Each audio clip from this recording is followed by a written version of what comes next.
ইবাদত কেমনে করতে হয়, ইবাদত কেমনে করতে হয় রাসূলের বেটি ফাতেমা দেখিয়ে গিয়েছেন। রাসূলের বেটি ফাতেমা একদিন দোলনায় খেলাধুলা করছেন। এমন একটি সময়ে বিশ্বনবী হযরত খাদিজাকে বলছেন, ও খাদিজা রে, শুনে নাও, ওই যে আমার বেটি ফাতেমা দোলনায় খেলাধুলা করছে, আমার বেটি হবে জান্নাতের নারীদের সর্দারিনী। চিৎকার দিয়ে বলা যাবে নাকি একবার সুবহানাল্লাহ? হযরত খাদিজা বলেন, ইয়া রাসূলুল্লাহ, ইয়া হাবিবাল্লাহ, হুজুর, এই কথা তো আমি মানতে পারলাম না।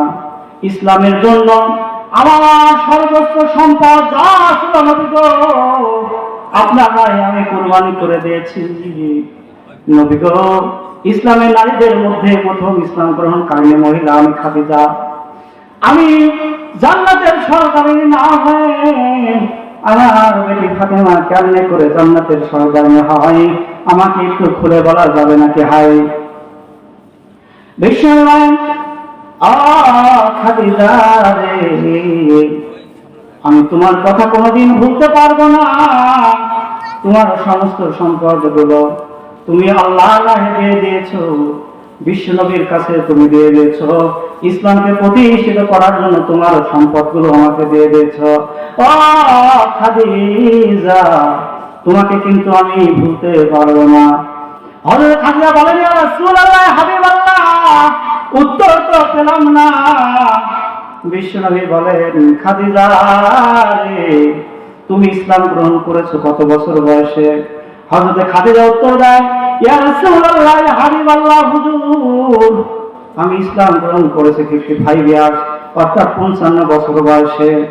বিশ্বনবী বলেন, খাদিজা রে, আমার মেয়ে ফাতেমা কত বছর বয়সে ইসলাম গ্রহণ করেছে? হযরত খাদিজা বলেন, নবী গো, আমি ইসলামের প্রথম নারীদের মধ্যে ইসলাম গ্রহণকারিনী, আর তার পিতা বিশ্বনবী আখিরে জামানার পয়গম্বর, দু জাহানের বাদশা। তার মেয়ে জন্ম থেকে ইসলামের উপরে বড় হয়ে উঠেছে। চিৎকার দিয়ে বলা যাবে নাকি সুবহানাল্লাহ? খাদিজা রে, তুমি 55 বছর বয়সে ইসলাম গ্রহণ করেছো, আর আমার মেয়ে কিন্তু জন্ম থেকে ইসলাম গ্রহণ করেনি। চিৎকার দিয়ে বলা যাবে নাকি একবার সুবহানাল্লাহ?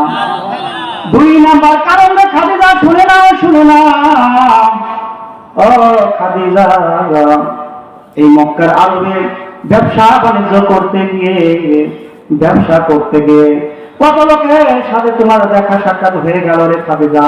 তোমাকে অসংখ্য লোকের সাথে তোমাকে কথাবার্তা বলতে হয়েছে, অসংখ্য মানুষ তোমাকে দেখে ফেলেছে রে খাদিজা।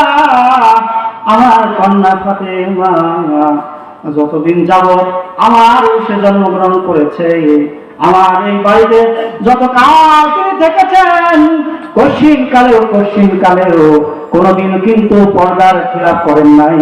চিৎকার দিয়ে বলা যাবে নাকি সুবহানাল্লাহ? আমার ভাইরা, এই ফাতেমা রাদিয়াল্লাহু তাআলা যখন মারা গেলেন, মারা যাওয়ার সঙ্গে সঙ্গে হযরত আলী রাদিয়াল্লাহু তাআলা আনহু যখন কবর খনন করবেন, কবর খুলতে পারেন না, প্রিয়তমা স্ত্রীকে হারিয়ে ব্যথায় ব্যাকুল হয়ে কাঁদতে কাঁদতে কবর খুলতে পারে না। পার দিয়ে আবু যার গিফারি যায়। আবু যার গিফারি দেখতে পেলেন, এই রাতের বেলা কে কাঁদে গো? হযরত আলী বলেন, ও ভাই আবু যার, আমি কাঁদি। কাঁদো কেন? বলে, নবীর বেটি ফাতেমা আজকে ইন্তেকাল করেছেন। তার মৃত্যুর আগে আমার কাছে নসিহত করে গেল, আমি যখন মারা যাব আমাকে কিন্তু রাতের বেলা জনসম্মুখীনহীন ভাবে কোনো মানুষ যেন দেখতে না পারে। আমি খাদিজা কত ফিট লম্বা ছিলাম, আমার আকৃতি যেন কোনো মানুষ জানতে না পারে। আমার ভাই আবু যারকে পারিলে